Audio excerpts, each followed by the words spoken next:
Background you have done your plus two and graduation. Sir, from science. You have done in science. Yes, sir. Which science? What was your specialization? It was zoology honors. Zoology. Acha. Then why you have chosen this course, MBA? Sir, because earlier where used to do job for that basically I have chosen. I have had chosen basically MBA. Okay. So in which company you are working? Sir, I was working in a printing company as sales executive. Which company? It was a printing company, sir. Okay, okay. Printing company. अच्छा. So yes, sir. ठीक है. Do you have any basic idea of this subject or accountancy or finance? I had taken one of your class in the last month. You remember? Yes, sir. One class you have taken. Uh, so apart from that, whatever I had discussed, what do you know about the finance?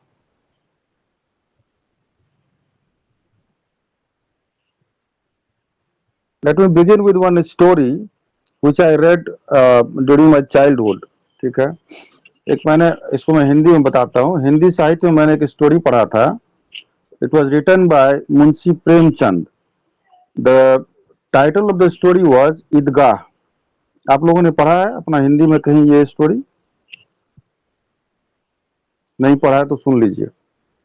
उस story में क्या होता है, एक 5 साल का बच्चा है, उसका नाम है हामिद, और वो अपनी दादी के साथ रहता है. उस बच्चे का माता पिता कोई भी नहीं है इस दुनिया में, सिर्फ एक बूढ़ी दादी है, बहुत एजेड दादी, और वो एक बच्चा है जो कि 5 साल का है.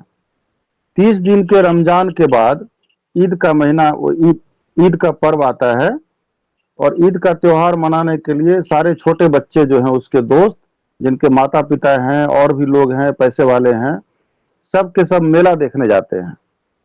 और उस बच्चे की दादी जो है बहुत ही ज्यादा रोते रहती है कि मेरा छोटा बच्चा है, घर में कोई पैसा लाने वाला नहीं है, कमाने वाला नहीं है. वो बूढ़ी दादी सिलाई कढ़ाई करके वो बच्चे को पाल रही है, और बहुत चिंतित रहती है कि मैं इस छोटे बच्चे को ड्रीम को, जैसे मेला भी देखने जाना है तो उसके लिए एक ड्रीम है, उस मेला में कुछ खरीदना है, शॉपिंग करना है, मिठाई खाना है, खिलौने खरीदने हैं, तो उसके भी पैसे नहीं है उसके पास में.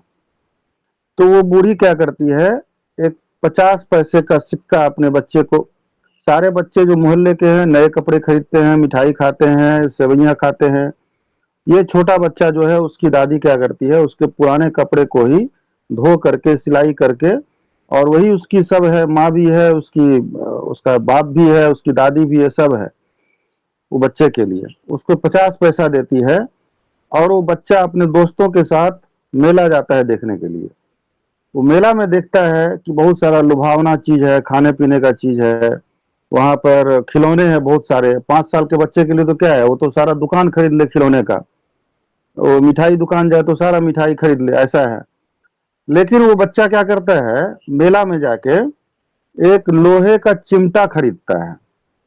सारे बच्चे खिलौने खरीदते हैं, मिठाइयाँ खरीदते हैं, घूमते हैं, झूला झूलते हैं, उसके पास सिर्फ 50 पैसा है, और 50 पैसा में वो बच्चा एक चिमटा खरीदता है. कौन सा चिमटा? उसको एक ही बात याद आता है कि दादी जब रोटी बनाती है तो दादी के पास में चिमटा नहीं है, जिस वजह से दादी का हाथ जल जाता है. वो रोटी को तवे से उठाकर हाथ से ही रखती है चूल्हे पर, आग पर, और हाथ से ही निकाल लेती है, तो जिस वजह से दादी का हाथ जल जाता है.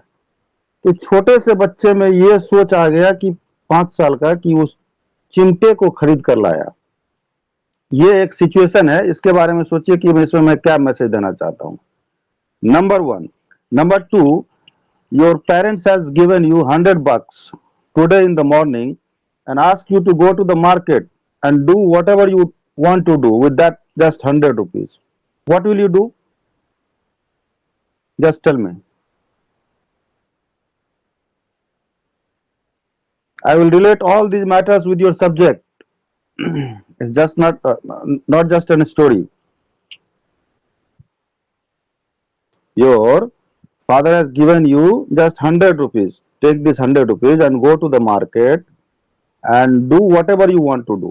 He has not asked you any specified thing or not asked you to any specific. What will you do? So first of all, आवाज कट रहा है, बोलिए बोलिए.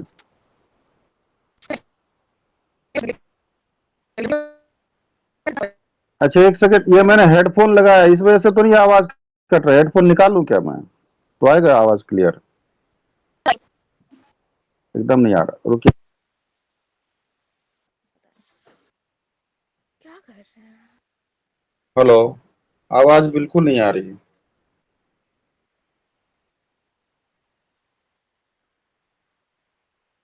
Are you listening to me? Yes, sir. Yes, tell me what will you do? सबसे पहले तो मैं कुछ लाऊंगी जो मतलब कि मैं अपने घर वालों के साथ रह के एंजॉय कर सकूं, मतलब कि मिलके। क्योंकि 100 रुपीज आजकल के जमाने में कुछ उतना भी बड़ा नहीं है। Some so basically I will bring something which जो अपने फैमिली के साथ मिलके मैं उसके साथ एंजॉय कर सकूं, कोई खाना ही क्यों ना हो। अच्छा यस ठीक सर। है, चलिए ठीक है, कोई ऐसा कुछ नहीं है. तो ये आपने डिसाइड किया है कि मैं अपने कुछ भी ऐसा खाने का खरीदूंगी जो मैं कि घर में सबके साथ मिल बैठ के खाऊंगी. हाँ, कोई एंड ऐसा बाकी भी जो होगा जो जाएगा. पैसे बचते हैं अगर एज अ सेविंग्स तो मैं उसे बचा कर रखूंगी अब थोड़ा सही ऐसे बात कहा बजट। आपने. आज आज के रेट में 100 रुपीज में कुछ नहीं होता है. वो हामिद का जमाना नहीं है कि 50 पैसे में चिमटा आ जाए. हाँ ठीक है. सर। और एक तीसरा सिचुएशन ये है कि you are working as a finance manager, let's say in a dispensary. एक डॉक्टर है, अच्छे खासे डॉक्टर है, क्लिनिक है, and you have been appointed as a finance manager of that dispensary. Now, the doctor is in the need of X-ray machine. ठीक है. अब उस क्लिनिक को एक एक्सरे मशीन की जरूरत है. वो डॉक्टर साहब आपके पास आए हैं, बोले हैं कि भाई मैंने तो आपको फाइनेंस मैनेजर बना के रखा है, आप मुझे बताओ कि अगर मैं कैश में, मेरे पास ऑफर है, कैश में लेता हूं तो मुझे 5 लाख में मिल जाते हैं x ray machine. And if I want to buy that X-ray machine in installment, then in 6 installment I have to pay 6,50,000. And as a finance manager, decide for me whether I should go for that installment option or I should buy it immediately by paying cash. This decision. So these are the decisions basically taken by the finance manager. In that story, Idgah story, that small boy, 5 years old, a very small boy, he has the mind of a finance manager. Emotional. He is very emotional about his dadi. That her hand is burnt. चूल्हा में उसका हाथ जल जाता है दादी का, और सारे बच्चे खाते पीते हैं, 50 पैसा का ही है, तो उसके मन में वो आता है. लेकिन उसके मन में एक चीज आता है कि मेरी दादी का हाथ जलता है, तो मैं चिमटा क्यों ना खरीद लूं ताकि मेरी दादी का हाथ सेफ हो. और अपना वो उसका जो अपना इच्छा है छोटे बच्चे का, जो खिलौने खरीदने का, मिठाइयाँ खाने का, उस बात को वो सेक्रीफाइस कर देता है. देखिए कितना बड़ा है. आप ईदगाह स्टोरी सर्च कीजिएगा, नेट पे मिल जाएगा आपको, बहुत अच्छा स्टोरी है. तो वो बच्चे का भी जो दिमाग है वो क्या है, एक छोटा हामिद में, एक छोटे बच्चे में, एक बूढ़े हामिद का एक दिमाग है. छोटे बच्चे में एक बूढ़े, एक बड़े आदमी का दिमाग है. तो as a finance manager, you are an expert person managing the finance, and in similar situation a doctor is asking you कि आप मुझे इंस्टॉलमेंट में लेने के लिए आप मुझे कहोगे या मुझे कैश में लेने के लिए कहोगे. ये आपको कैलकुलेट करके बताना होगा अपने बॉस को कि सर ये हमने कैलकुलेट किया है, अगर हम इंस्टॉलमेंट में खरीदते हैं तो, या हम कैश में लेते हैं तो हमारे लिए, हमारे क्लिनिक के लिए, हमारे डिस्पेंसरी के लिए क्या वायबल रहेगा. These are the decisions taken by the finance manager. So you can know your mother is uh, सबसे बड़ी, जो आपकी घर में जो मदर है ना, वो सबसे बड़ी फाइनेंस मैनेजर है. फादर कमा के लाते हैं जो भी है सैलरी, और आपकी मदर एक एक चीज सबको मैनेज करती है, एक बजट बनाती है महीने का सारा, सारा खर्चा, और कुछ सेव भी कर लेती है। भले वो फादर को नहीं पता होता है कि सेव हो रहा है, लेकिन मदर जो है चुपके से कुछ सेव भी कर, फादर के पास पैसा नहीं होता लेकिन मदर के पास होते हैं, तो उसी में से खर्चा चलाना। Mother is great finance manager, I would say. Everybody is mother, हमारे घर में भी सभी के यहाँ।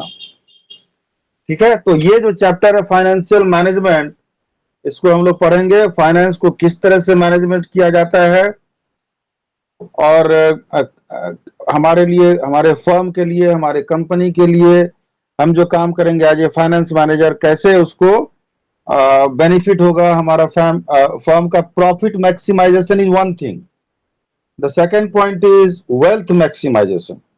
Can you differentiate between these two things? पर प्रित्योष है, प्रियोतोष है joined. Priyotosh, hello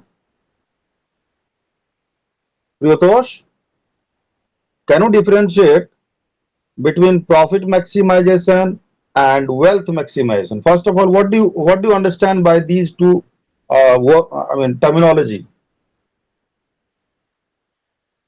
Okay, you tell me, Madhusmita. Hello. Yes, sir.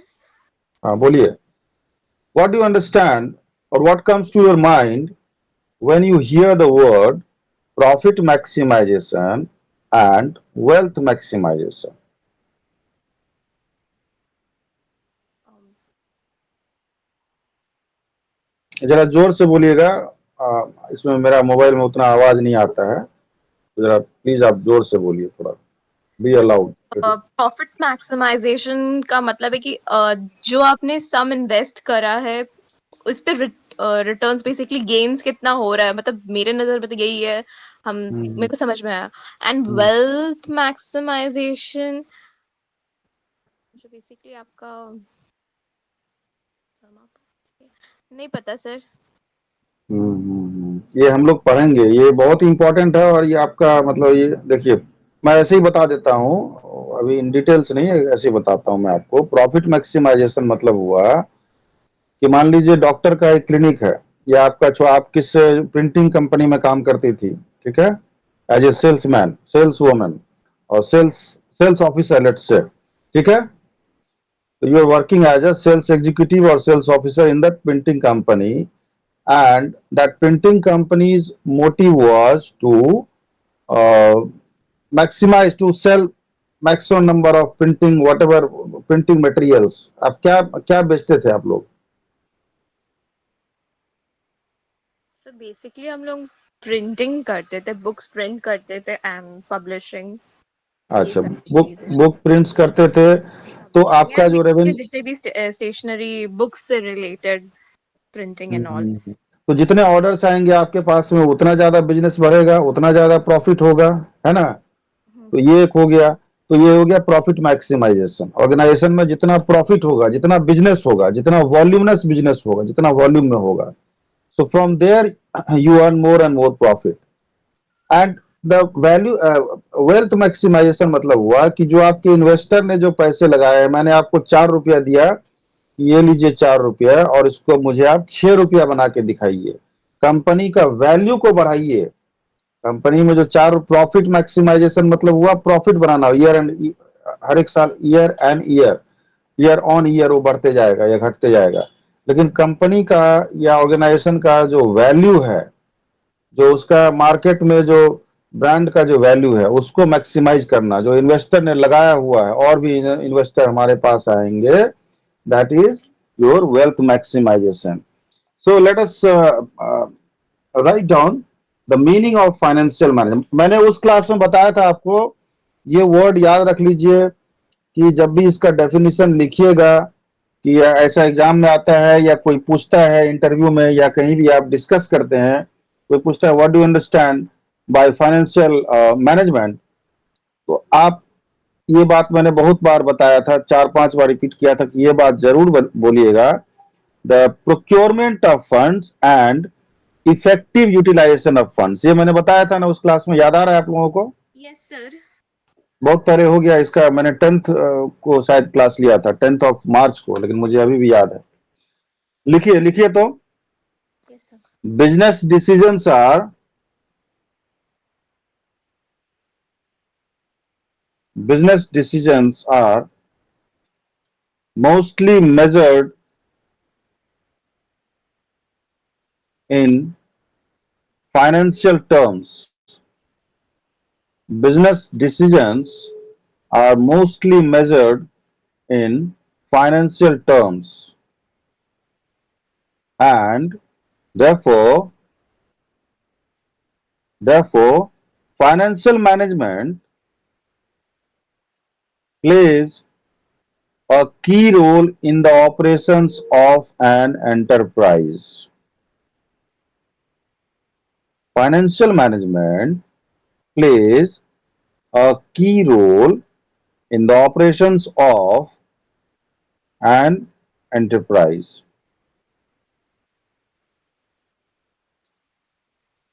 ठीक है, ये मीनिंग है, मीनिंग ऑफ फाइनेंशियल मैनेजमेंट लिखा रहा हूं मैं, हेडिंग डालिएगा मीनिंग ऑफ फाइनेंशियल मैनेजमेंट। लिखिए फाइनेंशियल मैनेजमेंट प्राइमरली कंसर्न्स, ये सब आपके सिलेबस में है, ठीक है। You have your syllabus with you? Yes sir. हाँ, लिखिए financial management primarily concerns with the management of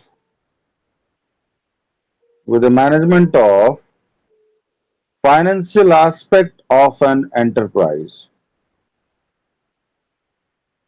Financial aspect of an enterprise.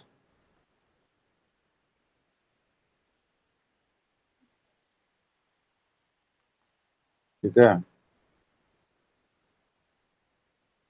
it is primarily concerned with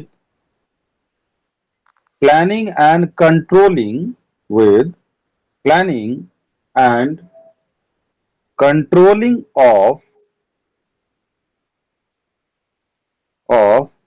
the financial resources of an enterprise. Financial resources of an enterprise. Practicing managers from other functions, practicing managers from other functions such as accounting, manufacturing, marketing, comma करके लिखिएगा सब, yes sir. personnel,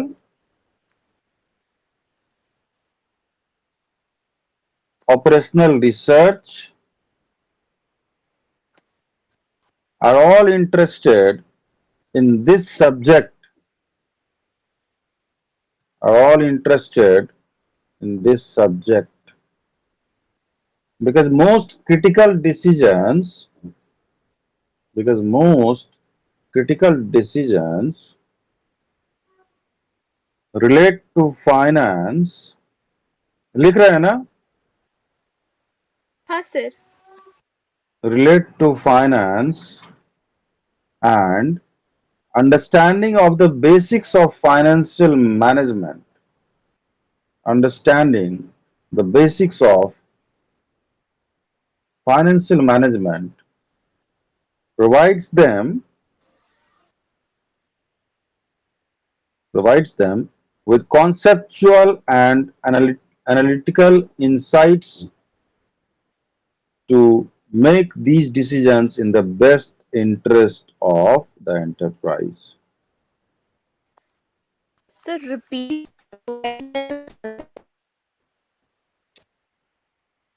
कहाँ से? relate to critical decisions relate to finance and understanding of the basics of financial management provides them with conceptual and analytical insights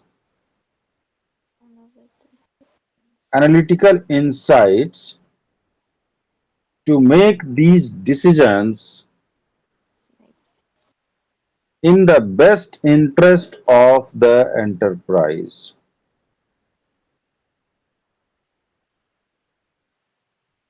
The focal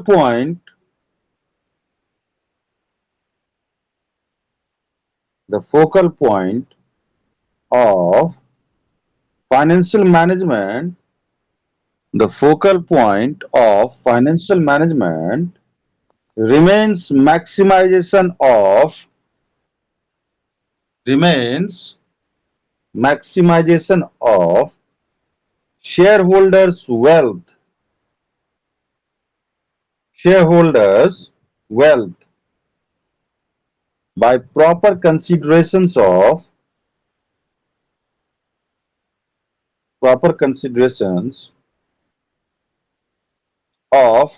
contributing factors as timing of return, cash flows, risk, etc.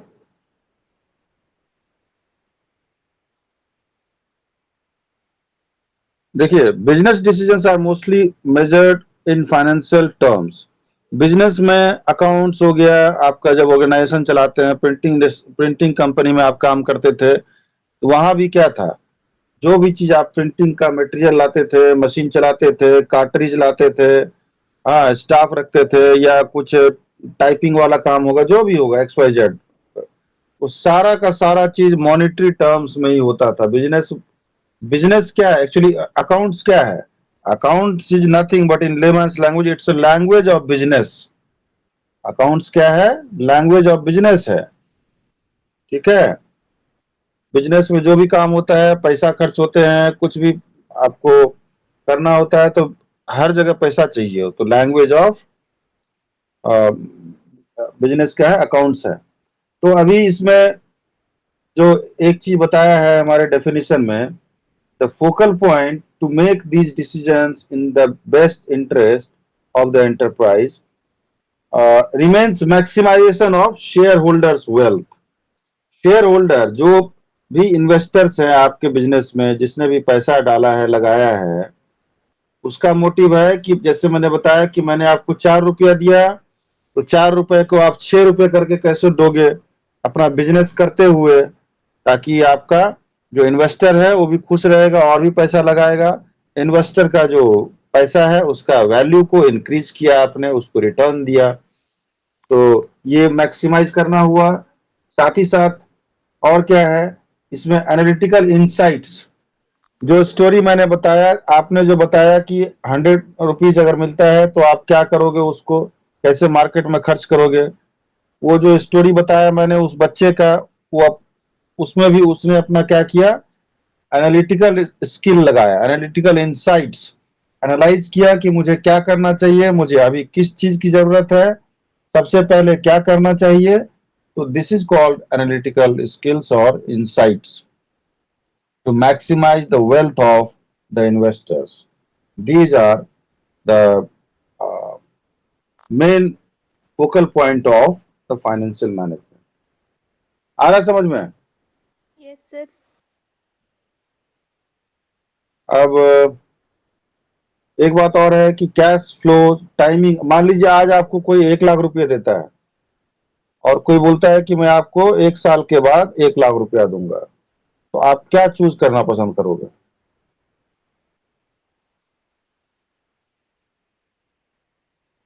Sir कोई बोलता है कि अभी मैं आपको 50,000 रुपया देता हूं, ठीक है, या 70,000 रुपया देता हूं, और 1 साल के बाद मैं आपको 1 लाख रुपया दूंगा, तो what will you choose? Right now you will get 70,000 rupees, and after 1 year you will get 1 lakh rupees. What will you choose? This Priyutosh, you should also participate in the class. Please tell me, I would choose Priyutosh.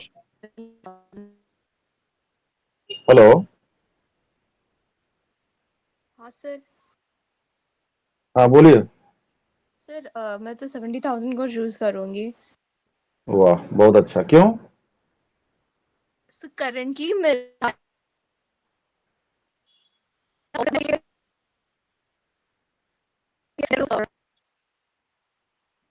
आवाज cut जा रहा है, रुकिए रुकिए रुकिए, आवाज cut रहा है।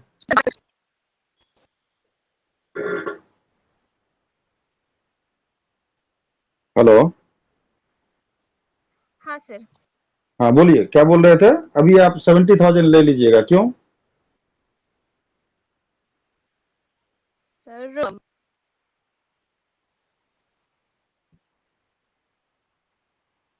Your voice is breaking.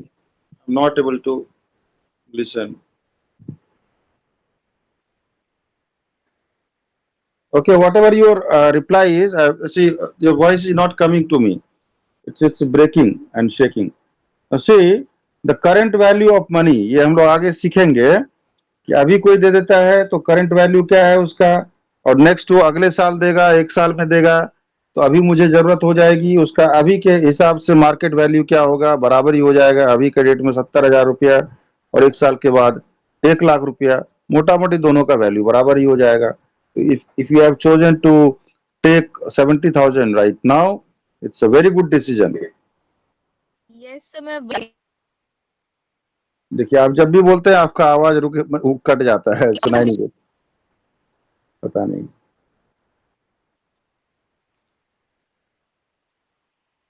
ठीक है, चलिए। Basic questions that are grappled with in financial management are basic questions that are grappled with in financial management are, number one लिखिए, how much should the firm invest? Hello, how much should the firm invest? Number two, what specific assets should the firm invest in? What specific assets should the firm invest in? Number three, how should the cash required for investment be raised?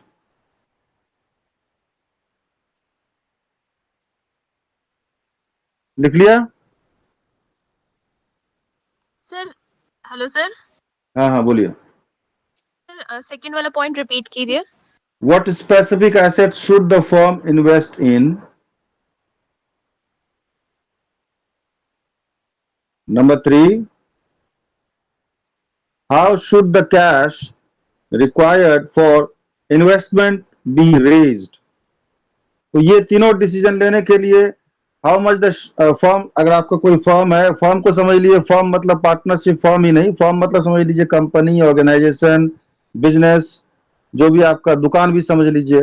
दुकान को बड़ा करना है, मान लीजिए छोटा दुकान है, छोटा शॉप को मॉल बनाना है, एक छोटा शॉप को एक छोटा मॉल में कन्वर्ट करना है, नॉट लाइक बिग बाजार और स्मार्ट बाजार, बट स्मॉल एक दुकान है गली मोहल्ले में, उसको एक दो बिल्डिंग का, दो फ्लोर का वो करना है, मॉल बनाना है।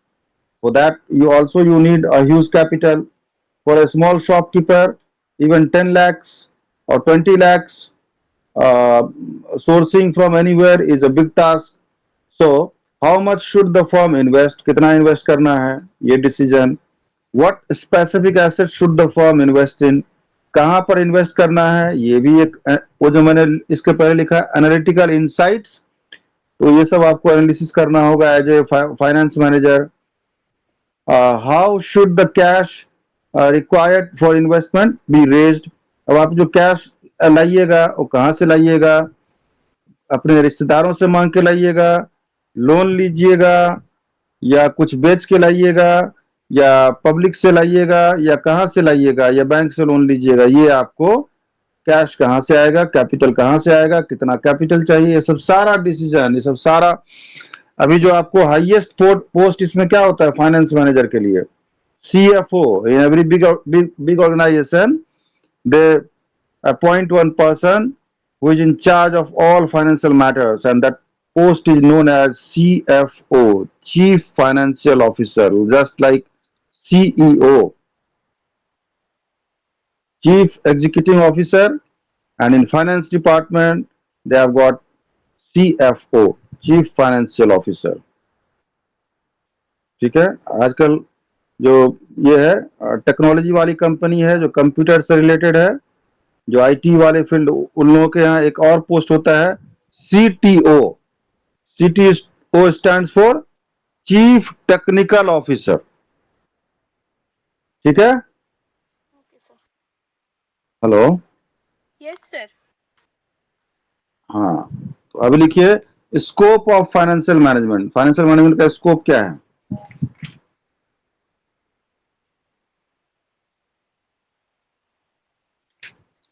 देखिए, financial management as an integral part of the overall management. मैं आपको थ्योरी भी दूंगा, नोट्स लिखाऊंगा और आपको कुछ सम भी करवाऊंगा। ठीक है, हर एक चैप्टर में। हाँ सर। तो आप ट्राई कीजिएगा और नेक्स्ट क्लास के लिए एक टास्क भी रहेगा जो आपको बताना है, मतलब नेक्स्ट क्लास में। इस आज ही पढ़ लीजिएगा या कल जब भी रहेगा क्लास, उसमें आपको बताना है। आप दोनों को, जो भी स्टूडेंट हैं, 2 students are there, both of you, Marusmita and Priyotosh. I will tell you the assignment. Okay. Now write down financial management as an integral part of the overall management. As an integral part of the overall management is primarily concerned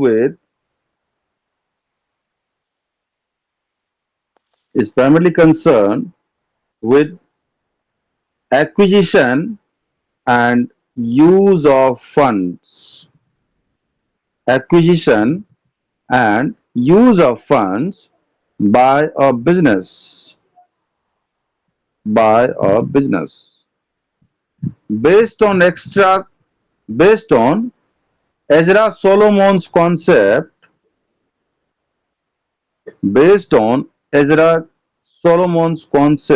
of financial management. Following aspects are taken up in detail.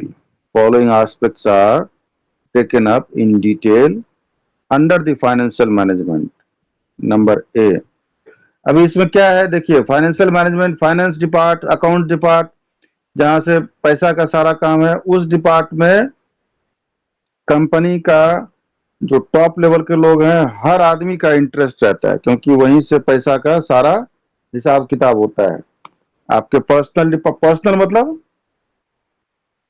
PERSONAL, personal नहीं, PERSONNEL। Yes sir, person. इसका मतलब क्या हुआ?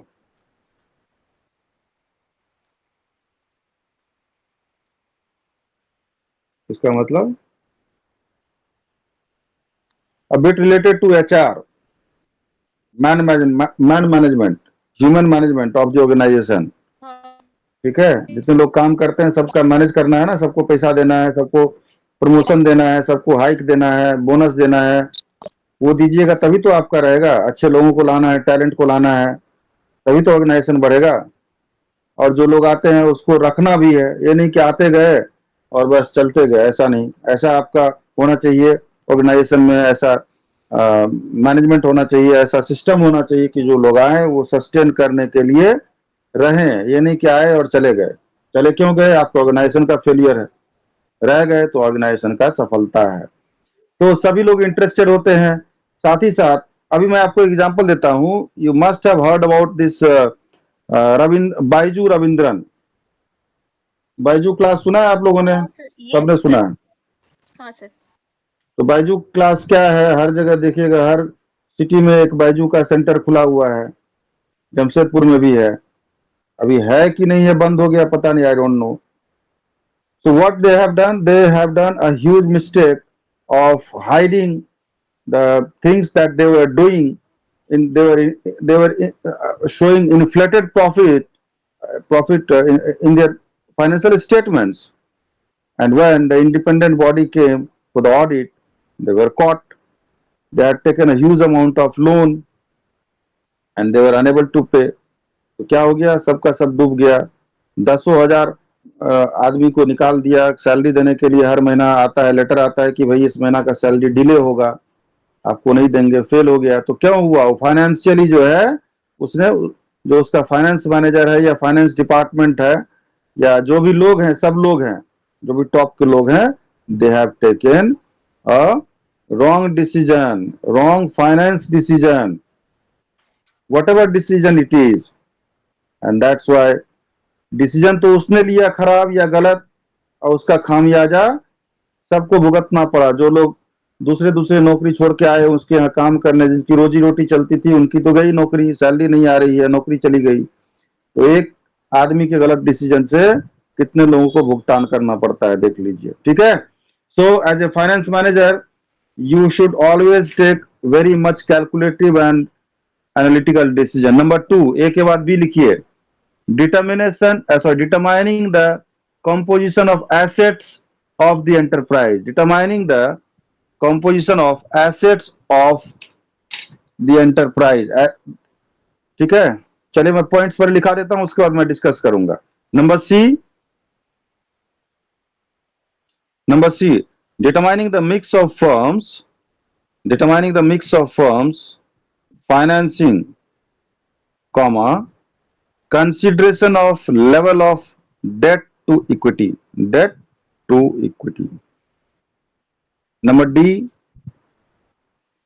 analyze planning and control of financial affairs of the enterprise, analyze planning and control of financial affairs of the enterprise।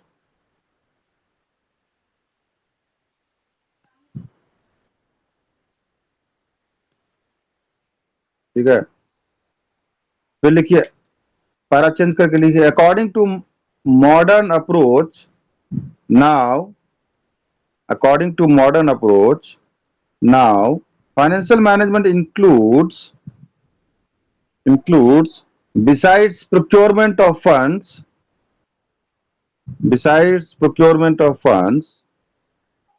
number 1, investment decision, number 2, financing decision, number 3, dividend decision।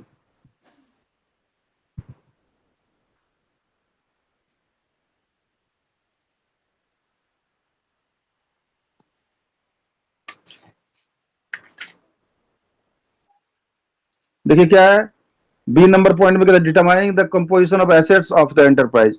अब ये आपको decide करना होगा, as a finance manager you have to take the decision which assets to acquire, from where to acquire, how much money should be capitalize, how much money should be invest in the assets, ये आपको decide करना होगा।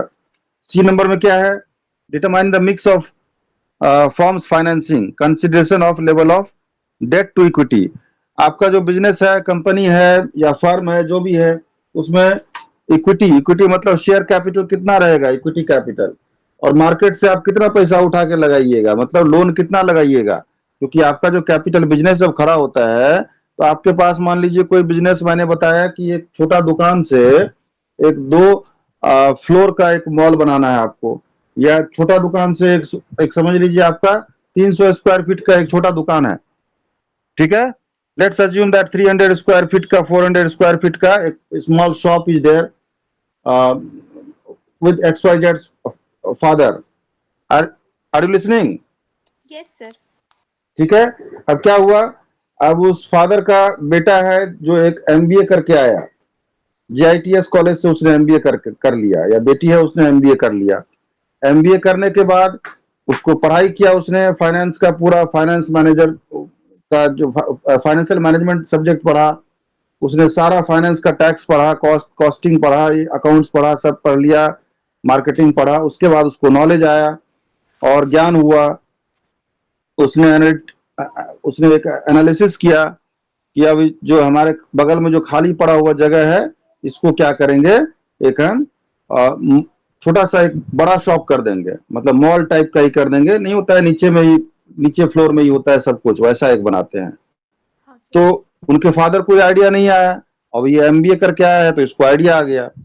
तो अब ये idea आ गया, ये ऐसा आइडिया है, लेकिन आइडिया आने से तो नहीं हो जाएगा, वहां तो आपको चाहिए कैपिटल चाहिए। तो अब वो कैपिटल के लिए घर में देखा कितना है, तो देखा कि 15 लाख रुपया है। तो चलो ठीक है, फादर के अकाउंट में है 15 लाख, लेकिन 15 लाख से तो नहीं हो जाएगा, उसको तो बनाना होगा, आपको कंस्ट्रक्शन तैयार करना होगा। उसके हिसाब से उसमें सारा रैक वगैरह बनाना होगा, नीचे में फ्लोर करना होगा, स्टाफ रखना होगा, बहुत सारा चीज करना होगा। उसके लिए कहाँ से आएगा? तो इसने सोचा कि उसी जमीन पर हम बैंक से लोन ले लेते हैं। तो उसने लोन के लिए अप्लाई किया, 40 लाख रुपया या 30 लाख उसने लोन ले लिया। तो 20 लाख, 15 लाख घर में था, मतलब own capital. 15 lakhs was own capital, that is equity capital. And let's say for 30 lakhs or 40 lakhs he has borrowed from the market, from bank has sanctioned that much amount. So total capital is coming to, if it is 15 lakhs and that is 40 lakhs, how much? 55 lakhs he is having. So from that 55 lakhs he can easily start mall type of business. एक mall छोटा सा बना सकता है, big shop बना सकता है, नहीं बना सकता है? हाँ सर। हेलो। ये तो ये एक एडवांटेज है आपको एमबीए करने का, ठीक है? तो क्या है? तो डिटरमाइनिंग फॉर्म्स फाइनेंस, आप जो है, हेलो, आपने जो है आपको डिसाइड करना पड़ेगा कि भाई हम इक्विटी, मेरे पास में अगर मान लीजिए कि ओन कैपिटल अगर 15 लाख नहीं होता तो क्या करना होता? सारा का सारा पैसा बैंक से उठाना होता है। तो कितना लोन हम ले सकते हैं, कितना हमारा इंटरेस्ट पे करने का क्षमता है, कितना हम इंटरेस्ट बेयर कर सकते हैं, ये सब सारा आपको कैलकुलेट करना पड़ेगा। तो being a finance manager, that decision has to be taken and that advice you have to give to the management कि भाई ये सब कीजिए तभी हमारा बिजनेस आज की डेट में सस्टेन करेगा। अभी क्या है इसके अलावा जो बताया मैंने मॉडर्न अप्रोच में, क्या है? इन्वेस्टमेंट डिसीजन, कि कितना इन्वेस्ट, वही मैंने बताया कि वही छोटा दुकान को जो मॉल बनाना है, एक बड़ा दुकान बनाना है, बिग शॉप में कन्वर्ट करना है, तो कितना इन्वेस्ट लगेगा, इन्वेस्ट करना चाहिए कि नहीं करना चाहिए। तो after doing your MBA, pursuing your MBA, you have a broader mind of thinking everything regarding market, regarding everything. So now you can decide, you can advise your father, your guardian, your family members. Then financing decision, कि आप finance कहाँ से avail करोगे, bank से लोगे या रिश्तेदार से लोगे या कुछ अपना चीज को बंधक करके लोगे, अपना चीज को मॉर्गेज करके लोगे, ये सब डिसीजन आपको लेना होगा। डिविडेंड डिसीजन क्या होता है कि आपका जो ऑर्गेनाइजेशन मान लीजिए प्रॉफिट कमाया, तो एम्प्लॉय जो काम कर रहे हैं तो उनको भी कुछ हिस्सेदारी, क्योंकि आपने प्रॉफिट कैसे कमाया है? अपने से कमा लिया क्या? ये नहीं एम्प्लॉय ने बाकी जो से पे दिन रात एक करके आपके लिए काम किया, आपके लिए समय दिया, आपको आपके ऑर्गेनाइजेशन को बढ़ाया, उस वजह से आपने कमाया। तो आपका भी ये फर्ज बनता है कि अपने एम्प्लॉय को या अपने जो शेयर होल्डर्स हैं, जो इन्वेस्टर्स हैं, उनको भी आप कुछ दीजिए। नहीं दीजिए सब लेकर के रख मत लीजिए, उनमें भी कुछ बांटिए, ठीक है? अभी क्या है नेक्स्ट, एक सेकेंड, ये आप समझ गए जो मैंने बताया, जो लिखा आपने? हाँ सर। अच्छा, नेक्स्ट लिखिए, importance of financial management.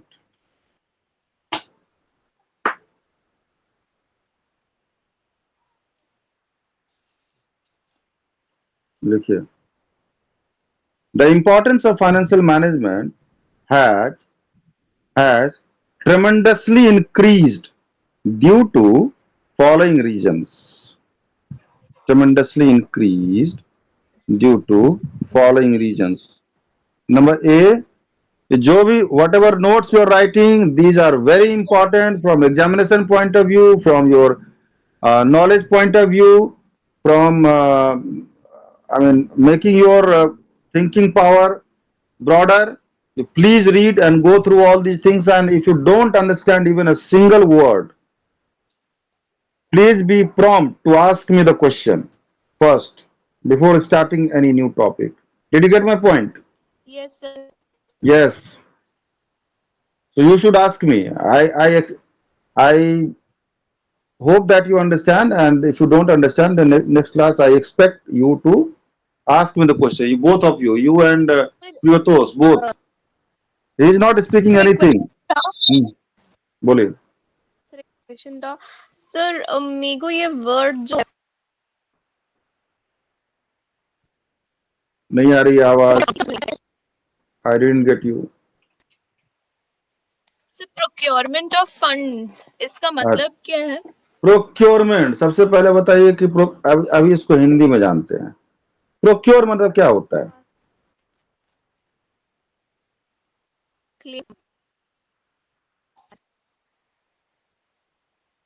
English में हमने, इंग्लिश में, in English language we have read syllable, you know syllable पढ़े इंग्लिश में? अच्छा चलिए हिंदी में संधि विच्छेद पढ़े हैं? नहीं पढ़े? हाँ, यस सर। ये सर संधि विच्छेद पढ़े, लाइक डिवाइडिंग वर्ड्स। और आप इंग्लिश में सेलेबल नहीं पढ़े हैं?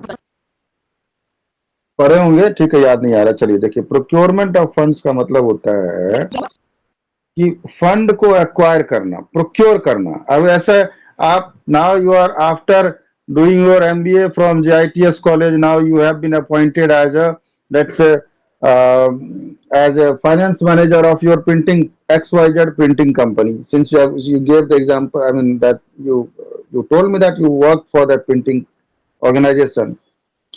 So now the firm or your printing company has asked you कि procure raw material. Now just try to understand. Your job is to procure raw material. ठीक है? For us. What is your raw material for printing company? The raw material would be, in my view, it would be papers. Papers of ink, papers of good quality. ठीक है? Cartridge. Or I don't know, but you might be in a better position to elaborate the thing. But overall these things, ठीक है। और क्या हो सकता है आप बताइए। तो आपको बताया गया कि भाई आप ये सब चीज आप लाओ, प्रोक्योर ऑल दीज थिंग्स। तो प्रोक्योर मतलब क्या हुआ कि आप, परचेज मतलब होता है खरीदना, अब प्रोक्योर मतलब हुआ कि आप जाइए, अब मान लीजिए कि इंक है, इंक बनाने का कौन कौन सा कंपनी है, 3-4 कंपनी का नाम लीजिए, आपको मालूम है तो, मुझे तो याद नहीं आ रहा है अभी, ठीक है। या पेपर बनाते हैं, मान लीजिए J K bond paper is there, one that is coming to my mind, J K paper is there. Yes sir, J K excel bond, J K cedar, ठीक है। तो ये सब के पास आप जाइए कि भाई मुझे जो है 10,000 पेपर चाहिए, 10,000 piece of paper, 10,000, I am in need of this much of paper. So you have talked to that company JK Bond paper, you have talked to that Excel company, Excel paper, then whatever other companies are there, ठीक है। you have gone to them, you have asked them कि भाई मुझे चाहिए, आपसे अच्छा एक relation बनेगा तो हम और भी लेंगे आपके यहाँ, आप कितना में दोगे, आप कितना में दोगे, मुझे इतने डेट तक चाहिए, लॉजिस्टिक मेरा ये होना चाहिए, और पेपर का क्वालिटी में कोई समझौता नहीं होगा, कोई no compromise in the quality. तो ये this is your procurement. Now you understood.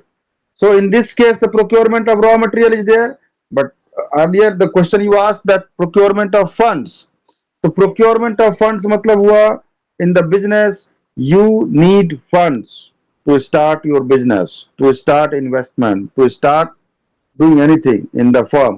So procurement of funds मतलब करना अपने पास, मतलब के अपने पास आपको फंड्स लाना होगा। अभी जैसे मैंने बताया, एक छोटा दुकान है, उसको बड़े दुकान में बनाना है, तो अभी उसका जो कहाँ से लाएगा फंड, वो सोच रहा है कि रिश्तेदार से लोन ले ले, वहां से फंड आ सकता है, क्या क्या सोर्सेज हो सकता है, दिमाग लगाइए। एक रिश्तेदार से ले सकता है, एक हुआ।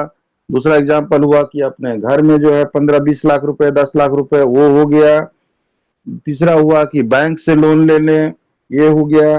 चौथा हो सकता है कि जमीन को मॉर्गेज रख दे, वो हो सकता है। पांचवा कुछ और हो सकता है।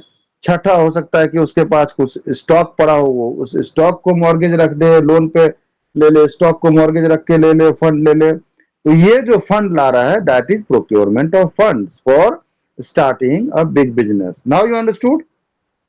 हाँ सर। या अभी भी कुछ डाउट है? नहीं सर, अभी हाँ ठीक है।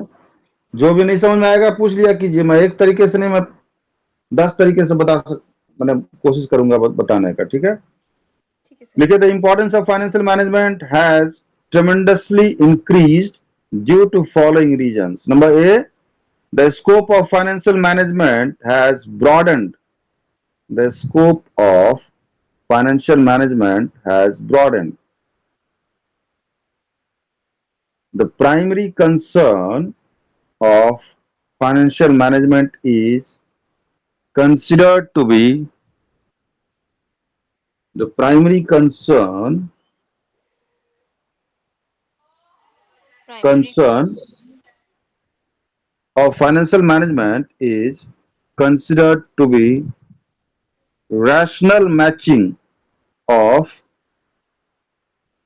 rational matching of funds to their uses, THEIR, their uses in the light of appropriate decision criteria, in the light of appropriate decision criteria. Number two, the financial management has become relatively more analytical and quantitative. The financial management has become relatively more analytical and quantitative. Number C, Sir, almost kindly repeat financial management. has become relatively more analytical and quantitative quantitative. Number D, almost all decisions are almost all decisions are appraised from almost all decisions are appraised appraised appraised from the point of view of financial management, making the financial management a key player in the decision making process of an enterprise.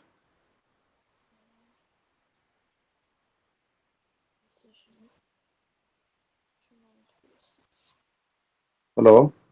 Yes, sir. Hello. Yes, sir.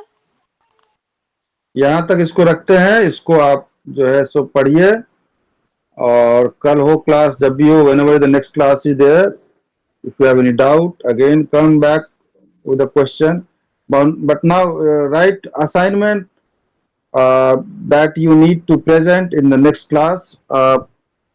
Both of you write. Prutos also write. Both of you.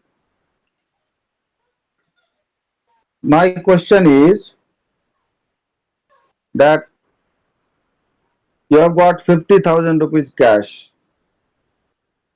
Okay. Yes, sir. Now, what investment decisions will you take with, write down, you have 50,000 rupees cash in your hand or 50,000 as idle money that is you are having. Now, the question is, what will you do with that 50,000 rupees? Or where will you invest that 50,000 rupees? That questions has to be answered in next class. Think and it should be your own ideas. Okay. Okay, sir. अपने से सोचिए और इस बारे में बताइएगा कि 50,000 रुपया कैश है, आइडल मनी है, आपके पास है. अब आपको क्या कीजिएगा 50,000 को? If I ask you to give me, I'm in need, you will give it to me, give that to me or what will you do? ठीक है, तो उसको क्या कीजिएगा, कैसे क्या कीजिएगा वही मैं आपसे जानना चाहता हूँ. I want to see that how much you apply your mind. ठीक है, Okay, sir. तो आज वाइंड अप करें क्लास को. Yes, sir. हाँ, नेक्स्ट क्लास में बताइएगा, दोनों बताइएगा भाई. ये प्रियोतोष भी, आप भी क्लास में जरा पार्टिसिपेट कीजिए. क्लास में कुछ कंट्रीब्यूट कीजिए, जो आपको क्वेश्चन आता है पूछिए, कुछ पूछना है, कुछ डाउट है, ठीक है? चलिए, okay, bye, thank you. Thank you sir.